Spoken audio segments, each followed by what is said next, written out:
All right, hello, this is Jeff Scott of Rankin Technical College. I've been going through writing some Java programs for our Java book, Java Early Objects, 5th edition by Tony Gaddis. I'm up to chapter 12 of 16, so I'm going to create a very simple GUI program for you in this chapter. But first, I want to add a couple things. So I'm going to go over to Help and install new software. Maybe I can make some notes as I'm doing this. So again, I went to Help, Install New Software, and underneath there, make it a little bit bigger, I'm going to click under the Work With and choose Neon HTTP:// Okay. So under the drop-down list, choose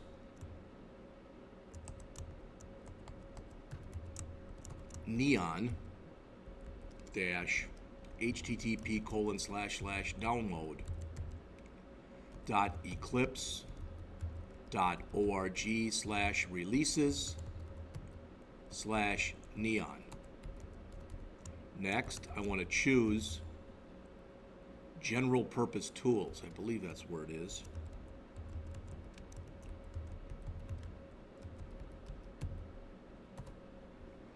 All right, so General Purpose Tools. And underneath here, that was General Purpose Tools, so I don't think that's what I chose. There is General Purpose Tools. Okay. So underneath there, I want to choose, and I've got some notes here that I'm working from.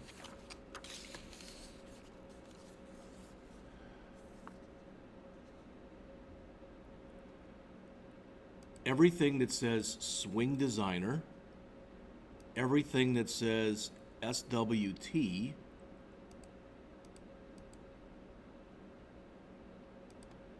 and everything that says Window Builder.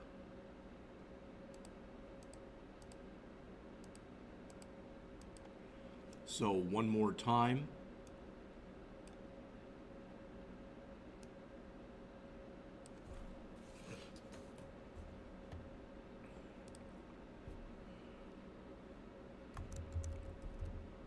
Choose everything underneath here that starts with either Swing Designer, SWT Designer,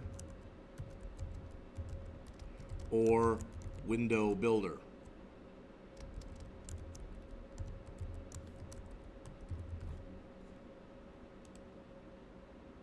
That's what I've done. So click Next.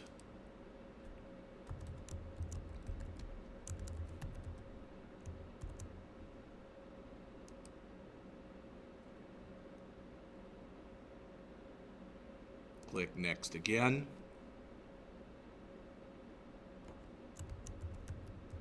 So click Next. Then click Next again.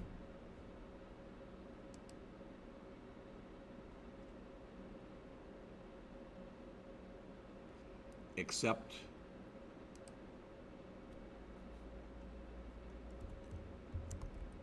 Click the radio button. I accept the terms of the license agreement.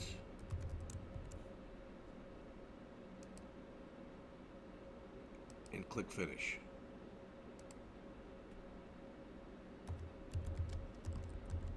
Click Finish to complete the process. That should be everything. This might take a minute or two. It's going out to eclipse.org and it's installing the software that we'll need in order to be able to run Window Builder in order to be able to create GUIs. Now this is not the way that this is shown in your book.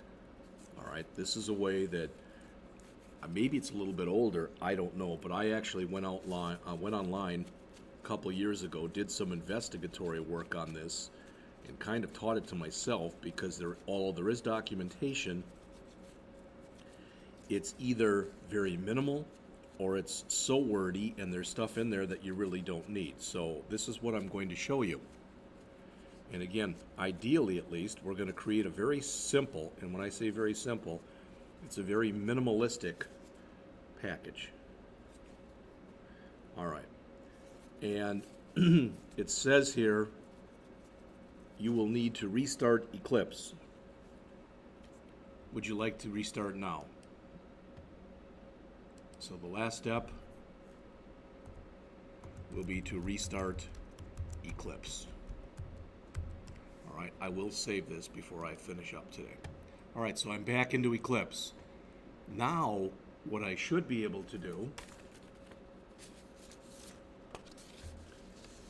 I've started my new project, and that really doesn't matter at all, but I want to right mouse click on my project name, and in the past, what we've always done when we've right clicked on the project name like this is we've right mouse clicked and we've chosen new and we've gone over to class. Today we're going to choose new and go over to other. And you'll notice when we go over to other,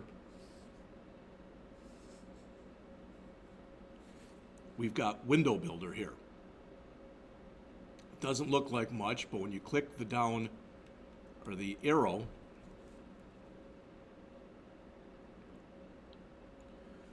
what we want here, let's see, it still doesn't look like there's much in here. And now I'm going to have to remember where we go next. Let's see. I think we go to Swing Designer. And I want to choose Application Window. And Next.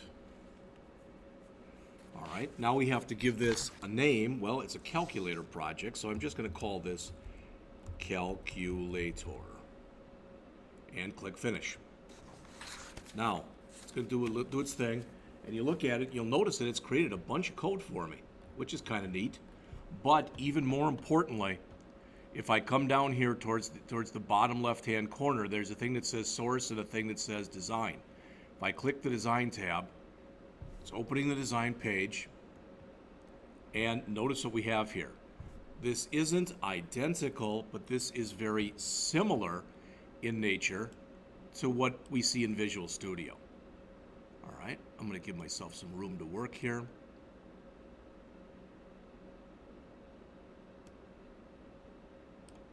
All right, so again, this is my window, so to speak. All right, and there's different things that you can do here. This is similar to your toolbox over here. Not identical, but it's similar to your toolbox. This is similar to your Properties window, and this is similar to your Solution Explorer. All right, again, they're not all, none of them are identical to that, but they're all similar to it. All right.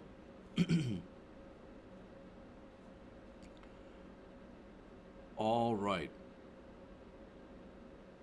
What I'm going to do is I'm going to go down and under the, where is it? Boom.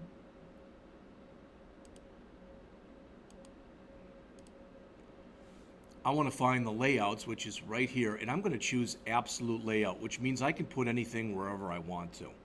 And the way that you do that is you click on where it says absolute layout like that, take your mouse, and notice when I move over here what it looks like, and I click. That's it. That's all I had to do. All right, now that's set up in absolute layout. Okay, so I can now put things wherever I want to put them. Now, in my example here, I didn't try to do this, but I'm going to try to, let's see. Yeah, I'm not even going to do that. Notice we've got panels and all sorts of other stuff that we can use. But I'm going to come over here and I'm going to find JLabel. And again, I'm going to click, bring it over here, and I'm going to click. And you notice how it says new label. All right. Well, if we take a look over here now, here are our properties for this. Okay. A little wider. Notice how it's very kind of old school. In some ways it will be, like Visual Studio. This starts with LBL. So I'm going to call this LBL title. All right, so that's going to be the name. And the text for it, I don't like new label. That's kind of silly, but I'm going to put in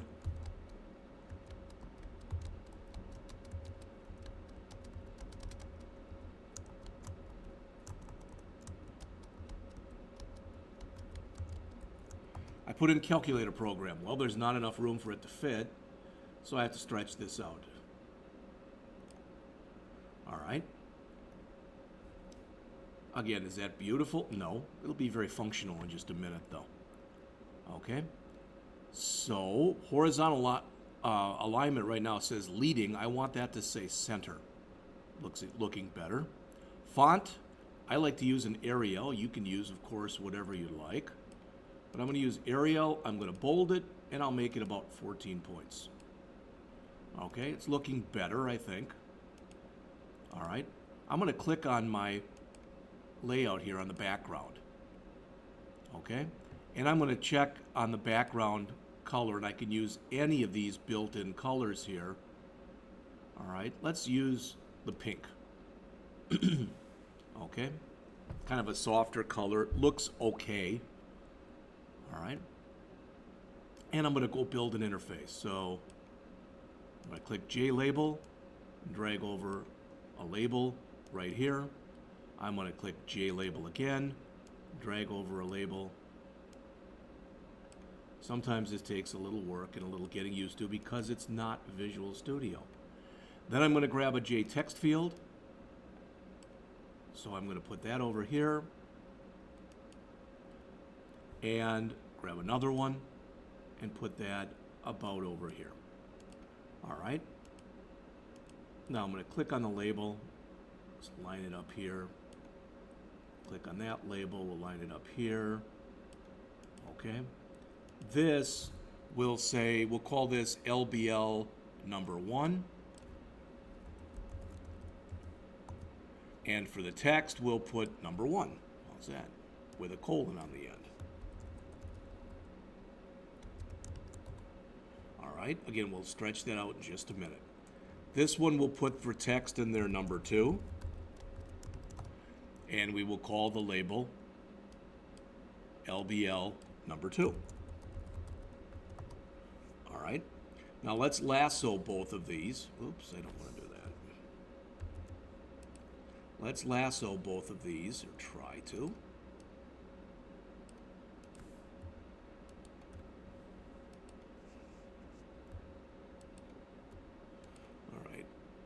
And drag that over, and drag that over. All right, I don't have to do this, but I'm going to come over here and I'm going to say that I want my horizontal alignment to be right. And again, just for a little consistency, I'll set the font here also to Arial bold, but I'll make it 12 point. So it's a little smaller than my title was. Okay? All right. Over here, you'll notice here they call it text field. They don't call it JText field or whatever, or TF. So I'm going to leave it at text field, but this will be text field number 1. And let's make sure that what we put inside of there is centered. And again, we'll make sure that it's, and we don't have to do this, but it's Arial, and it'll be bolded in 12 point. And we'll do the same thing over here. So this will be text field number 2.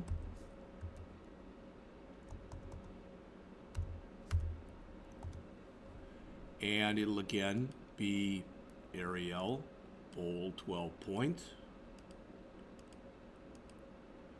And it will again be centered.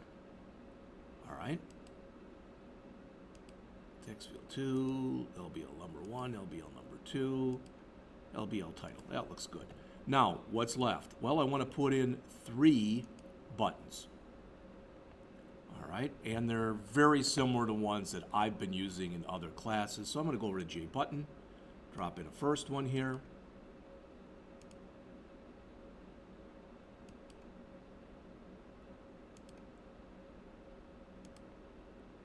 Drop in a second one here. Drop in a third one. My interface is basically built now. All right, I'm going to come up to the first one. Notice it's back to BTN again. So this will say BTN calculate. Calculate.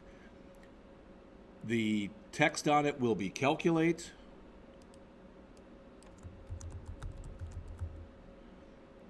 Again, we'll put the font to Arial. I'm just trying for some consistency here. We'll make it bold and 12 points. Hopefully that'll work okay. Looks like it does. The second one will be BTN clear. Again, center aligned. Again, the text will be clear.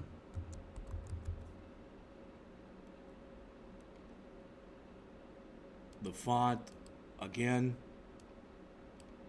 Arial bold 12 point. So that's set. And the last button will be BTN exit. All right.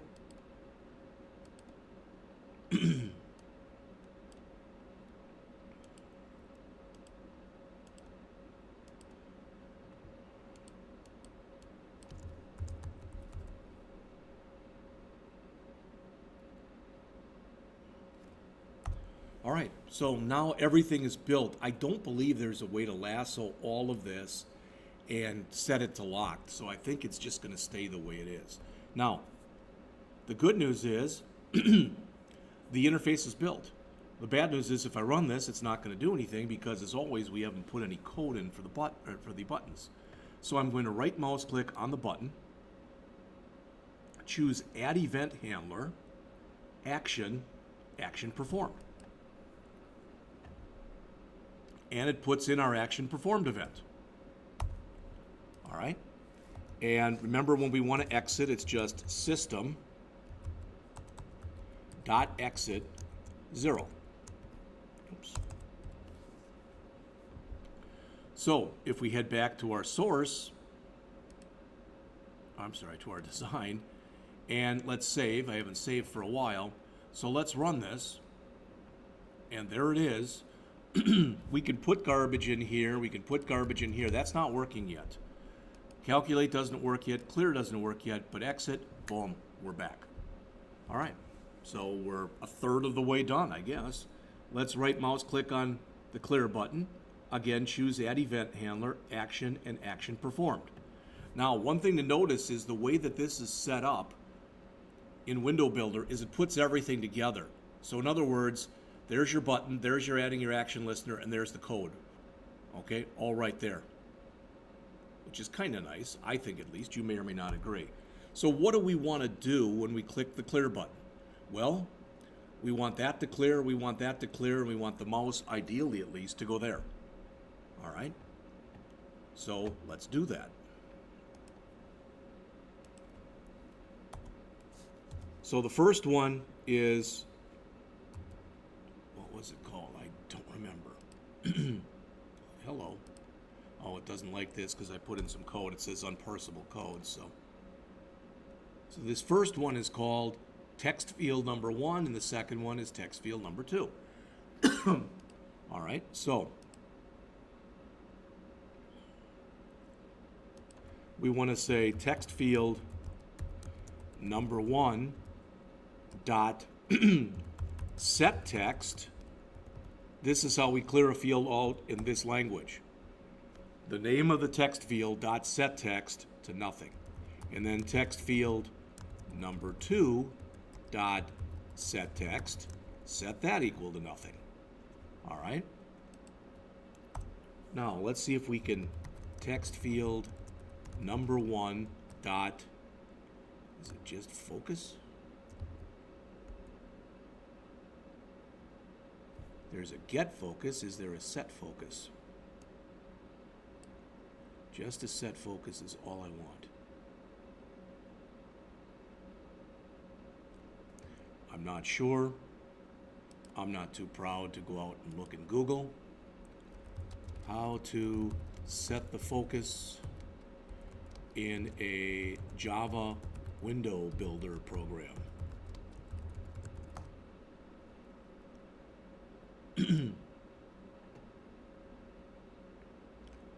Looks like, oh, that didn't work.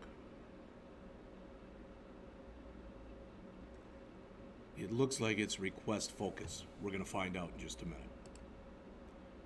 All right.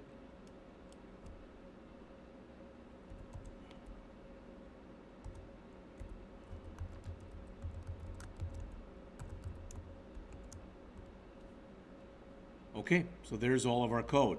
Clear out the first text field, clear out the second field, text field, set the focus back to the first text field. So let's go back to design mode, let's save, and let's run the program. All right, we already know that our exit button works. Let's put some junk in here, hit click clear, and there it cleared, and back, boom. Again, there is our focus. Everything's good so far. So finally, let's right mouse click on the calculate button and let's go to add event handler, action, action performed. All right, so we're coming in here. And well, what do we want to do? Well, we want to do some kind of an operation, right? All right, so let's come in here. And actually, I think I should set these up at the top of the program. All right.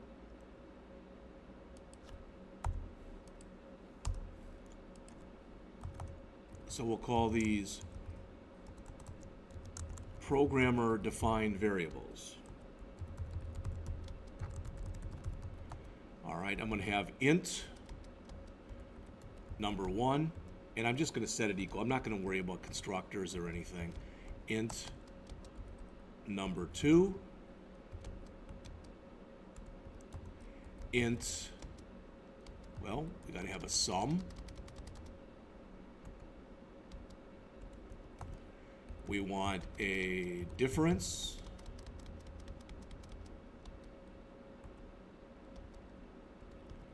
We want a product.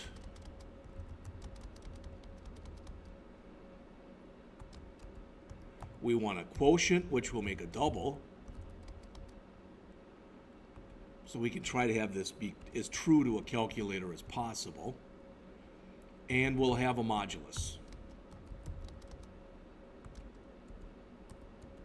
So those are our programmer-defined variables. Let's put some comments over here. It's pretty obvious, but this will be number 1 plus number 2. Let's just copy this comment down and make our changes accordingly. This will be number 1 minus number 2. This will be number 1 times number 2.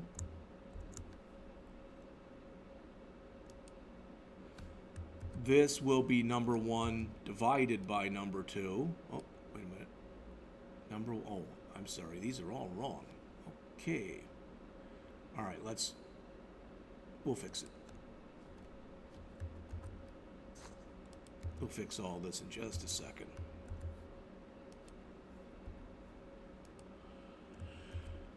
All right, so the modulo is number 1, modulo number 2. The quotient is number 1 divided by number 2. The product is number 1 times number 2. The difference is number 1 minus. The sum is number 1 plus. This is the value in the second text field, and this becomes the value in the first text field.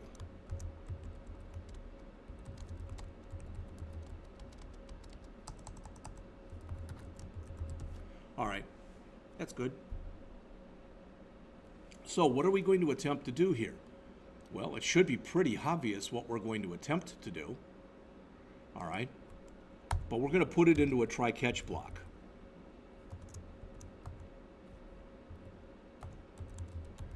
And there'll be a couple of possible errors for us.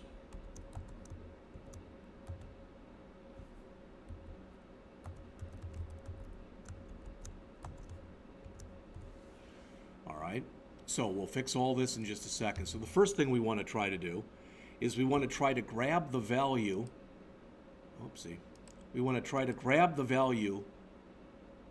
Well, what can we have? We can have an illegal, I think the first one will be a number format exception.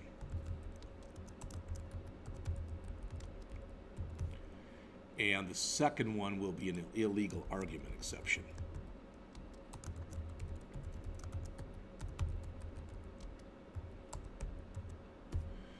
All right, so now I can go back to here. So what do we want to do? Well, we want to take what's in here and convert it to an integer, convert that to an integer, then add them, subtract, multiply, divide, and modulo, and then finally print it all out. All right, so that's the goal. So, again, we've got it in a try-catch block. So the first thing we want to do is we want to say number 1 equals integer dot parse int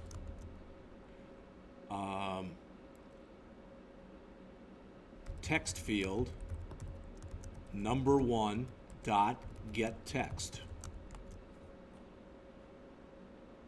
And what happened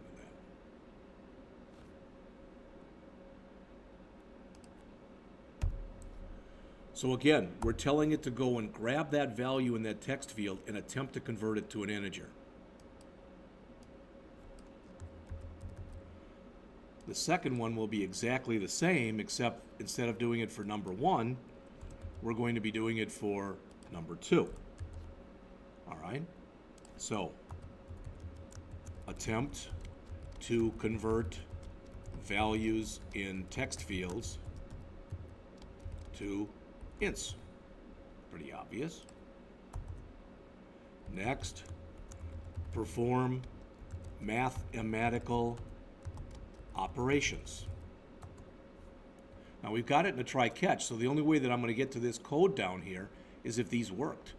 So sum equals number 1 plus number 2. The difference equals number 1 minus number 2.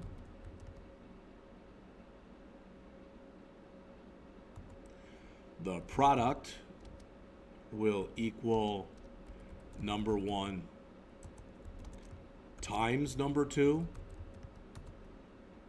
The quotient will equal number 1 divided by number 2. But remember, that's going to throw away the integer portion, so I'm going to cast that. And finally, the modulo is also going to be equal to casting to a double, number 1 modulo number 2. And the good news is, as of right now, it's not showing us any errors. All right. So when we're all done, we want to do a J option pane dot show message dialog,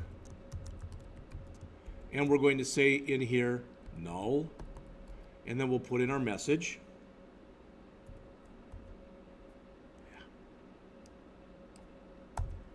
This will look a little ugly for a minute, but just bear with me if you would.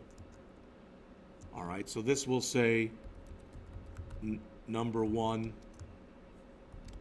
plus, plus number 2 plus equals plus sum plus \n plus. So that's going to give us what we need, and we'll need to, again, we'll fix this. Just give me a second here. So plus, minus, multiply, divide, modulo,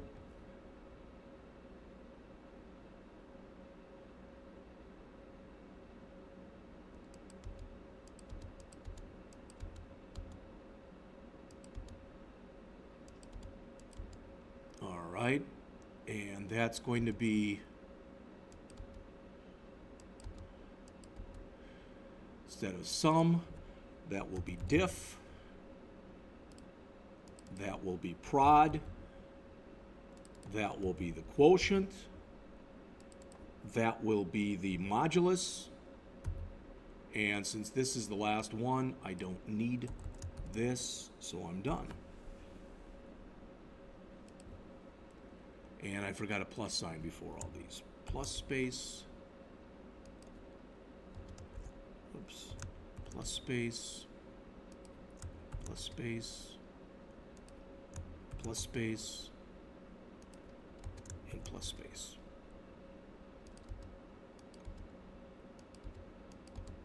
So ideally, if this works now, what's going to print out in the J option pane, what's going to print out for me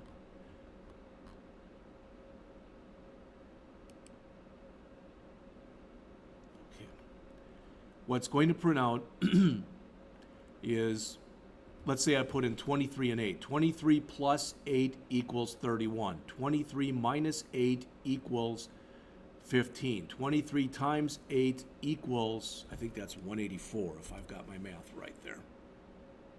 All right. 23 times 8, and I believe that that's like 184. I said 23 divided by 8, which will give me 2 point something, and 23 modulo 8, which will give me 7, if I did this right. Now, all I'm going to do is, if I had an error, I'm just going to say nfe.getMessage. So that hopefully will show me an error that I have. When I've done this before, I've had problems getting that to show. This is an IAD, it's IAE for illegal argument exception.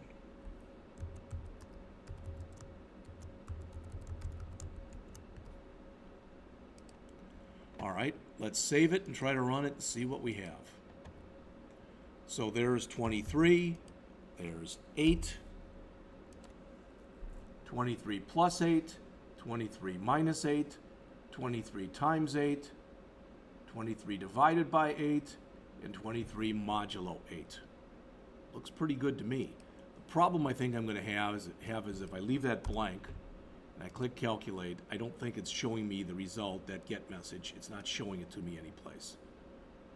Not sure. I'll try to look at that and see if I can figure out what the problem with that is. One thing I've noticed is I can come back here, and modulo really doesn't need, there's no reason for modulo to be a double, because that's always going to be a whole number. So that can be an int.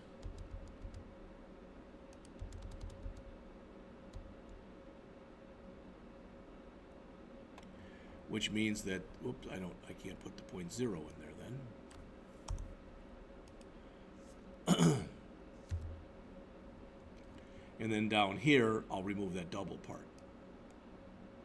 Okay. All right, let's save it one more time. We'll run it one more time. And let's put in 107. 100 plus 7, 100 minus 7, 100 times 7, 100 divided by 7, 100 modulo 7. The only thing I don't like is I want to go and add a decimal formatter right there. And after that, there's clear, there's exit. Boy, that's cool. All right. So in here, I'm going to add a decimal formatter.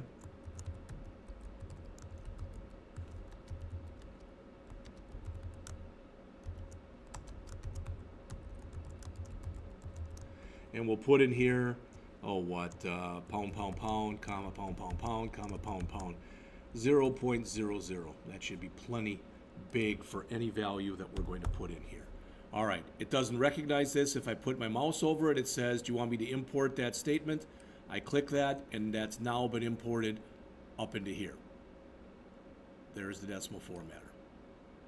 And I believe it also automatically put these in pretty much alphabetic order, but I could, it doesn't look like it now, so I guess I'm wrong. We'll save again, we'll run it again. Let's try the same numbers we just used. 107. Calculate. That doesn't, I didn't do the format. That's okay. Clear, exit, so let's go back, and when we're printing out the answer for this right here, we won't say quote here, we'll say df.format, quote,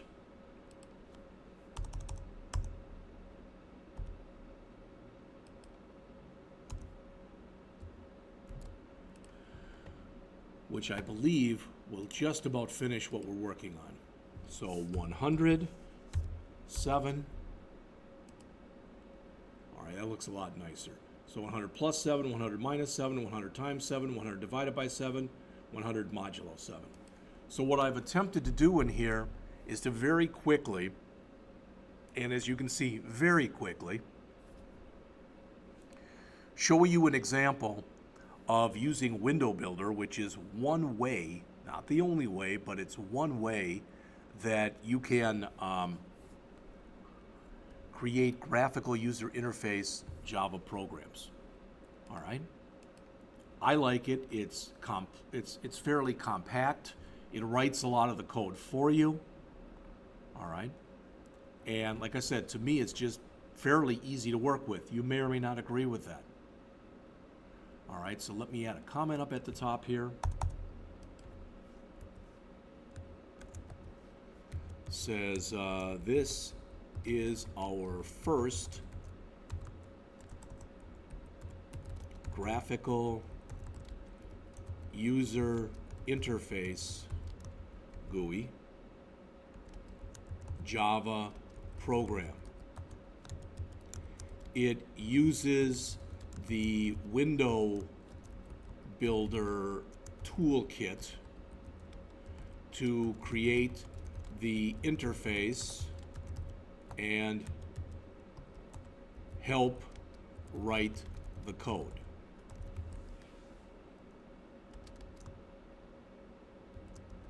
This is the program for Chapter 12 of our Gaddis Java textbook. Okay, so I'm pretty much finished with this. What I'm going to do next is Chapter 13 in the book. All right, in Chapter 13, we create what's called a Java applet, which is a lot different from things we've been working on thus far. Then what I'm going to attempt to do for Chapter 14, which was working with Java FX. I'm not going to use that, but I'm going to come back to a program similar to this one, but I'm going to try to write the equivalent of some kind of payroll application. It might be much simpler. Sorry about that. It might be much simpler than what we've actually been doing in the regular Java, but I'll write something. I haven't written it yet. I'm probably going to write it tonight. So I'll be back shortly to talk to you about applets.